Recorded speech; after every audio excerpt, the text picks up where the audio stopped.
xibaar yu wér te wóor ca tàng ba abonnez-vous pour ngeen di mën di jot suñuy vidéo. borom réew mi di Diomaye Faye tey jii nga war a taxawal parti politique am bu yees loolee nag ba tey xamaguñ tur wa nan lay tudd waaye tey jii ca King Fahd Palace fa la koy amalee laataa ñu ñëw ci loolu yi di ñaan ngeen abonné ci chaîne bii di Buzz 221 HD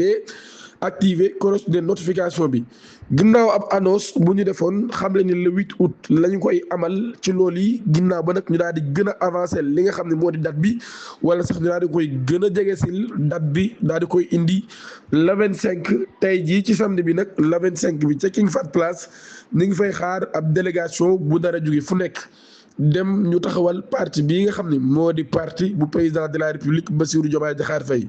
ñuy laajte ndax ñi nga xam ni dañoo bokk ci gouvernement bi te ba pare bokk ci coalition bi nga xam ni moo di Diomaye président dañuy dem seey ci boobee na parti wala dañuy dem des ci coalition bi nga xam ni moo di coalition Diomaye président loolu yëpp lu ci bari dina leer tey Cheikh Issa Sall bokk na ci ñuy fësal intention buñ am ngir dem ci boobee na taxawal parti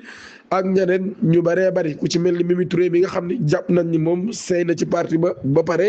ak ñeneen ñoo xam ni c'est des leaders politiques ak ñu bàyyi Pastef ci Sonko dem dañoo rejoindre Diomaye te ñoom ñii ñu ni bokkuñu ci benn parti politique moo tax jamono ji bokkuñu ci coalition bi ñoom daal président la ñuy jàppale loolu yi ñu doon xaar nag mu taxawal parti ngir ñu mën a dem adhérer jënd seen carte bokk ci parti bi nga xam ni le président de la république Bassirou Diomaye Diakhar Faye moom moo ko nar a jiite loolu yi nag mu daal di défier l'Assemblée nationale bi nga xam ni bëggoon nañoo dugal ab loi voté ko te defoon nañ ko sax ba pare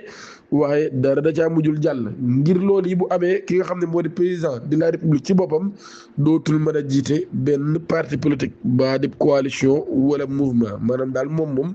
am réew rek lay mën a jiite abonnez-vous activez la cloche de notification jërë ngeen jëf.